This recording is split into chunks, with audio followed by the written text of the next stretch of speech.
안녕하십니까. 한의학 입문TV 강의를 맡은 한의사 이한영입니다. 반갑습니다. 자, 오늘은 그, 왜 이랬지? 조문 12편의 17번째 조문 읽어보겠습니다. 자, 여러분. 앞에서는 우리가 뭐라 그랬었죠? 앞에 있을 때는 이런 식으로 했었죠. 심화에 담음이 있어서 이런 증상이 나타난다 그랬죠. 또는 앞에서는 여기서 그 기음에도 이와 같은 증상이 나타난다 그랬죠. 그런데 여기서는 지금 뭐라고 썼냐면은 단기에 미음이 있으면, 이것도 글이 앞에 조문하고는 뒤집어져 있는 글이잖아요. 그러니까 단기 호흡곤란에 미음이 있으면 해석은 그렇게 되지만 이와 같은 증상이 있으면, 미음이라고 하는 것은 증상이 아니죠. 사실은 미음은 단기의 병인이죠. 병인. 예, 제가 뭐 이런 건 설명 안 했지 않아도 이럴 때는 어떻게 해야 되느냐?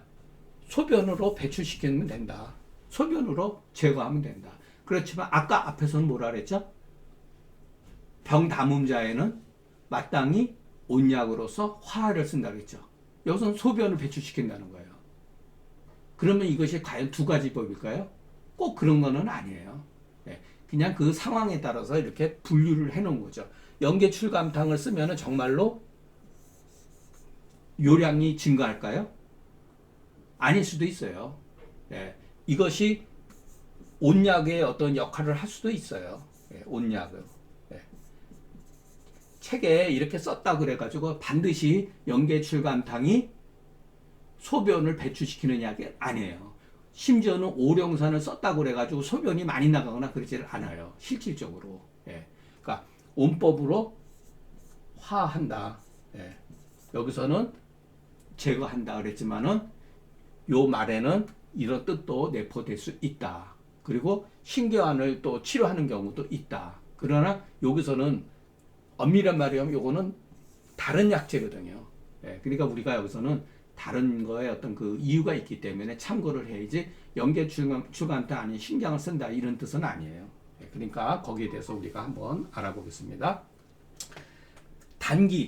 단기가 미음의 증후라면 미음은 단기의 원인이다. 그죠? 그러니까 마땅히 소변으로 배출시키는 건 방의 뜻이다. 처방의 어떤 그 의도다. 그러나 음을 산음하는 방법이 어찌 다만 이것에 끝이겠는가? 꼭 소변만 있는 건 아니죠. 그렇기 때문에 개인적으로 내 생각에 내 자신이 생각하기로는 소변 분리가 이 조문 가운데 소변 분리가 빠졌다고 볼 수가 있다. 그렇기 때문에 여기서 앞에 조문에서 마땅히 소변을 따라서 배출시켜야 한다고 말한 것이다. 이 조문에는 단기 여기에 소변 분리가 있어야 된다. 소변 분리가 있는 것이 마땅하다. 그렇기 때문에 그 우리가 보면은 그 단기 협판만 소변 분리에 또 뜨네. 연계출감탕으로 치료하고 소복이 구급하고 소변 불리한 경우에는 신기안으로 또한 치료한다. 조문의 뜻은 다른 게 아니다. 반드시 급증을 기다리지 않더라도 조짐의 증상이 나타나면은 이와 같은 처방을 쓸 수가 있다. 우리가 하나에서 10가지 모든 증상을 갖추어야지만 처방을 쓰는 것이 아니라 연계출감탕을 쓰는 게 아니라 심지어는 연계출감탕에는 뭐가 있냐면은 동기 증상이 가지고 있어요. 동계나 심계의 증상이 더 많아요. 그러면서 소변 분리가 있으면 더 좋죠. 그러니까 소변 분리라고 하는 것이 환자가 우리가 한의사가 환자들한테 소변이 조금 어떻습니까? 그러면 소변이 이상이 없어요. 그런다 하더라도 실질적으로 환자들이 저는 소변 상태가 나쁩니다로 말하는 사람은 극히 드물어요. 그렇지만은 우리가 잠재적으로 이 사람은 소변이 불리하다는 것을 파악하고 있어야 되고 반드시 환자를 통해서 이 사실을 체크할 필요가 있습니다. 병자 맥복하고 그 인이 자리해야 한다. 여기서 이렇게 자리라고 썼는데 이거는 소변 자리인가요? 아니면은 대변이 자리인가요? 요거 일종의 수수께끼. 예. 이렇게 조문에서 욕 자리라고 했을 때 소변 자리를 말하는 거지 대변 자리를 말하는 건지. 예. 리 하면은 도리어 상쾌해야 되는데 비록 리 하나 심화가 계속해서 아주 딱딱하고 가득 차면은 이것은 유음이 이렇게 제거되려고 하는 연고가 있니 이럴 때는 감수 반화탕으로 치료한다. 자, 여기서 이렇게 자리가 됐을 때 뭐냐? 여기서 이 쾌라는 건 뭐가 어디가 쾌하다는 것이냐? 우리가 자세히 이 조문을 읽어보면은 이해할 수가 있어요. 리 하면은 쾌되는데 비록 리 하나 심화가 계속해서 견만하다. 그러면 여기서 말하는 건 이거 자리는 대변을 말하는 거죠. 대변이 부드러운데 잘 보고 있는데 심화가 계속 편만하다고 하는 것은 이것은 열조증, 그러니까 소위 말해서 위가 실증이 아니라는 것을 알 수가 있죠. 그래서 여기다가 유음이라고 하는 말을 쓴 거예요. 자, 조문에 이르기를 자리하면은 조문에서 뭐뭐라고 일러 가로되 자리라고 이르면은 이것은 대변 자리를 말하는 거다. 이거 잘 이해하셔야 돼요. 만약에 소변인 것 같으면 반드시 소변 자리라고 표시를 해요. 그냥 자리에 할 때는 대변 자리를 말하는 거지만 소변인 경우는 소변 자리라고 반드시 표기를 한다는 거예요. 그래서 그리고 맥복은 맥복이라고 이렇게 막연하게 썼잖아요. 그죠? 맥이 숨어 있다, 엎어져 있다. 이 말은 과연 맥이 침미한 것이냐 아니면은 맥이 미하면서 긴장한 것이냐. 비록 그 상을 알 수가 없으나 이것으로서 심화의 유음이 아직 그렇게 요동치지 않은 것을 알 수가 있다. 어떻게 해서 아는가 하면 대체로 맥상은 이것도 계속 반복적인 얘기죠. 병세의 그 반응이기 때문에 만약의 경우 유음이 발작하게 된다면 맥상은 그렇게 우리가 알고 있는 건 맥은 이렇게 미하면서 침미하거나 이렇게 복한다고 볼 수가 없죠. 맥도 거기에 따라서 반응을 나타나고 발작을 하기 때문에 이 사람은 그렇게 지금 그 유음이 이렇게 지금 이렇게 잠복해 있구나라는 것을 우리가 미루어 짐작할 수가 있다는 거죠. 처방의 어떤 조짐은 처방을 쓰는 어떤 조짐은 맥복이다, 유음이다 이런 데 있는 게 아니에요. 이런 데 현혹되면 안 되죠. 제일 중요한 건 뭐 다만 심화 견만 이거 있는 거예요. 맥이 미하고 그러면 여러분들 자꾸만 보약 쓸 생각을 한단 말이에요. 그래서 제가 계속해서 이런 말을 쓰는 거예요. 처방을 쓰는 근거의 그 증상은 증거는 맥복이라든가 유음이라고 하는 거. 이것은 유음은 추론적인 거잖아요. 심화 견만에 대한 추론이잖아요. 맥복은 심화 견만이 아직 잠재적으로 발작하지 않았다는 거잖아요. 유음이. 그러니까 실질적으로 처방을 그 구성하려고 하는 그 의도는 심화 견만에서 찾아야 된다는 거죠. 이런데 착각을 하다 보면 맥이 침미한다고 자꾸만 보약을 쓴다든가 후세방적으로 보약을 쓴다든가 유음을 제거하지 않고 온열제를 쓴다든가 그런단 말이에요. 그것은 조문의 뜻이 아니죠. 그러니까 조문의 뜻은 다른 게 아니다. 그 사람의 심화가 견만하고 맥이 복하나 대변이 자리하면은 심화가 상쾌해야 되죠. 대변을 잘 보면은 심화 부위가 딱딱한 게 없어져야 되는데 아주 편안해져야 되잖아요. 그죠? 그런데 하리 이후에도 대변을 하리하고 나도 심화견만이 예전과 그대로라면은 이것은 조혈에 의한 내시 때문이 아니라 유음이 고착됐다고 하는 것을 알 수가 있다.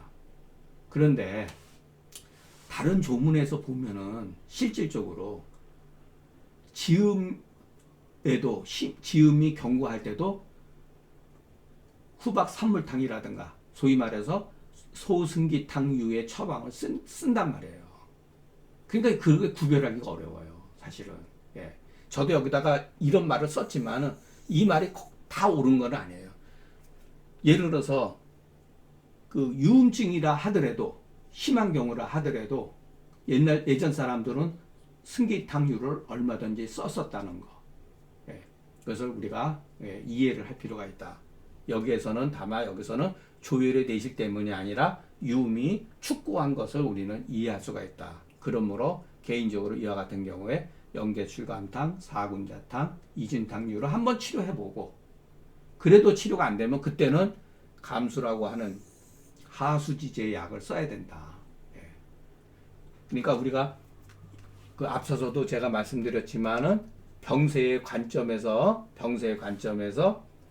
이런 것을 써보고 그래도 전혀 효과가 없을 때는 이 감수 반화탕을 써야 된다는 거예요. 또는 심화견만이라고 여기서는 이렇게 표시되어 있지만은 어떤 경우는 예를 들어서 조문에서는 이런 식으로 쓰지 않고 심화에 무슨 쟁반을 엎어놓은 것 같이 딱딱하게 돼 있다. 그래서 백출하고 지실만 쓰는 경우도 있어요. 예. 그러니까 이 방법은 종류가 굉장히 많아요. 예전에 저도 어떤 그 환자분 한 70 중반 먹은 그 어머니였는데 뭐 빼짝 마르고 성질도 아주 그냥 예민하고 그런 분인데 참 결국은 솔직히 해서 치료를 못했어요. 예, 이제 경제적인 그런 것도 있었고 근데 써봤는데 효과가 별로 생각만큼 없더라고요. 치료가 잘 안 되더라고요. 예. 근데 이거는 못 써봤어요. 제가 감수바라 이게 무서워서 못 써봤어요. 그러니까 이런 거는 써봤어요. 처음에는 이렇게 해보고 그리고 나중에 그 백출하고 지실 같은 경우도 써보고 그랬는데 이 심화 부위가 엄청 막 이렇게 딱딱해가지고 바짝 말랐는데 이런 증상이 있더라고요. 근데 이거를 쓸 정도로 제가 그때만 해도 용기가 없었고 지금도 솔직히 해서 자신이 없어요. 예. 그냥 이런 비교적 부드러운 약 가지고 썼는데 치료를 효과를 못 봤다라는 걸 여러분한테 말씀드릴 수가 있습니다. 맥이 부하면서 세활하면은 상음이다. 이것도 위험한 말이죠. 그럴 수 있겠죠. 음에 상한다는 게 뭘까요, 여러분? 이거 생각을 하셔야 돼요. 음에 상한다는 게 뭘까? 음에 상한다는 게. 음에 상한다는 게 뭘까? 이게 종류가 굉장히 많다는 거예요. 이런 거를 우리가 글을 볼 때 그냥 막연하게 읽는 게 아니라 반드시 생각을 해야 돼요. 이것도 물론 연결고리가 잘못된 거죠. 개연성이 별로 없는 말이죠. 여기서 중요한 거는 음에 상한다는 거거든요. 이걸 생각을 해야 돼요. 음에 상한다는 게 뭘까? 어떤 연유에서 우리가 담음이 되고 지음이 되고 유음이 되고 이름이 되는가? 그게 음이죠. 어떤 연유로 해서 우리가 음에 상하는가? 이거를 생각을 해야지 공부가 느는 거죠. 자, 음병의 증상이 하나 둘이 아니거늘 뭐뭐뿐만 아니다 이 소리죠. 하나 둘의 증상이 아니죠. 굉장히 많죠. 또 음병의 맥이 그러니 어찌 정해져 있겠는가? 하상지율이요. 음병의 증상이 하나 둘일 뿐이 아니거늘 음병의 맥이 상음의 맥이 어찌 정해져 있겠는가? 정해져 있지 않다는 거죠. 그런데 여기서는 이런 식으로 맥이 부하면서 쇠하라면 음병이라고 그랬죠. 이건 잘못된 표현이죠.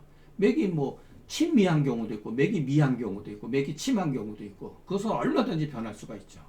그렇기 때문에 이런 조문도 우리가 전체적인 그 관점에서 봐야 된다는 거 반드시 명심하셔야 됩니다. 자, 그러면은 상음자는 반드시 물을 많이 마신 연고가 아니다. 조문에 이게 나와 있어요. 제가 이거를 괜히 쓴 게 아니라 조문에 이런 내용이 있다는 거예요. 많이 물을 마셔가지고 음병이 생긴다는 거예요. 이것은 아주 극히 일부의 개념이에요. 이 상음하는 그 원인은 하나, 둘이 아니다. 여기서 제가 구체론 여러분 생각하세요. 우리가 감기 걸려도 상음이 되는 거고, 내상으로 인해도 상음이 오고, 모든 것, 우리가 말하는 외감, 내상 또는 체질에 다 복합적인 거예요. 물을 마셔도 음병이 안 생기는 분이 있고, 물을 마시면 음병이 생기는 경우가 있어요. 그거는 그 사람이 가지고 있는 체질적인 소인이에요. 그러면 음병을 가지고 있는 사람들은 대부분이 몸이 냉한 사람이 많다는 거. 몸이 냉한 사람이 많다는 거예요. 그러니까 몸이 냉한 사람들은 물 마시는 것도 한 번에 많이 마시면 안 돼요. 그리고 차가운 물보다는 미지근한 물 또는 따뜻한 물로서 이렇게 조금씩 나눠서 먹는 게 좋다. 몸이 마른 사람들, 몸이 냉한 사람들 이런 경우는 여기에는 조문에는 없지만 우리가 전체적인 그 조문을 이해했을 때는 상음의 원인은 하나가 아니다. 물을 많이 마신 것 때문만은 아니다. 그러니까 다음의 원인도 있지만 반드시 다음 때문만은 아니다. 우리가 감기 걸려도 음에 상하는 경우가 많아요. 자, 우리가 감기 걸렸는데 호흡기 질환이 생긴다. 그것은 가래가 생긴다. 심하에 수기증이 있다든가 유음증이 생기는 건 전부 다 감기로 인해서 생긴 것이지 물을 많이 마셔서 생긴 게 아니라는 거예요. 또는 이렇게 보셔도 돼. 형한음냉 해가지고 그 사람이 잠재적으로 수분 변조증을 가지고 있었는데 외감에 의해 가지고서 그 병증이 더욱더 드러나는 경우가 있어요. 그러니까 이것이 서로 원인이 되는 거예요. 그러니까 사람의 어떤 병증을 이해하는 데 있어서 외감 따로, 내상 따로, 체질 따로 이렇게 보면 안 되는 거예요. 이것이 동시적으로 서로 간의 원인을 가지고서 발생하는 게 굉장히 많기 때문에 무엇은 무엇이다 이렇게 뭐랄까 그 하나하나 개념적으로 이렇게 파악하는 것은 조금 문제가 있다. 항상 통합적인 사고방식을 갖자. 통합적인. 저는 이게 우리 한의학의 아주 장점이라고 봅니다. 그런데 제가 그래서 중경서를 상한론이라고 명칭 부르는 거 되게 싫어해요. 왜? 중경서는 계지탕, 마왕탕은 상한을 위한 처방이다라고 머릿속에 입력이 돼 있기 때문에. 왜? 책의 제목이 그렇게 돼 있으니까. 근계유약은 잡병편이다. 상한론은 상한 외감을 위한 약이다. 이렇게 되다 보니까 여러분들은 계지탕이라든가 마왕탕을 죽을 때까지 한 번도 제대로 못 쓴다는 얘기예요. 왜? 이분론적으로 개념적인 논리로서 처방들을 이해를 하고 있기 때문에. 그래서 제가 처음부터 끝까지 이 명분에 의한 이 사고방식을 버리고 병근상에서 구해야 된다. 이거 저기가 한 말이잖아요. 가금이 얘기했잖아요. 가금이. 청초의 가금이. 병근상에서 이해를 해야지 병명상에서 이해하면 안 된다. 바로 이런 것 때문에 그러는 거예요. 그렇기 때문에 우리가 어떠한 사소한 말이라 하더라도 우리가 이렇게 이 문제에 대해서 왜 음에 상한 것일까? 굉장히 복잡해요. 어렵다고 이게. 그러니까 이런 문제에 대해서 가볍게 생각하지 마시고 왜 여기서 비일비재라고 했는가? 어떤 원인이 있는가? 그것을 생각하셔야 합니다. 오늘 강의는 여기서 마치겠습니다. 경청해 주셔서 감사합니다.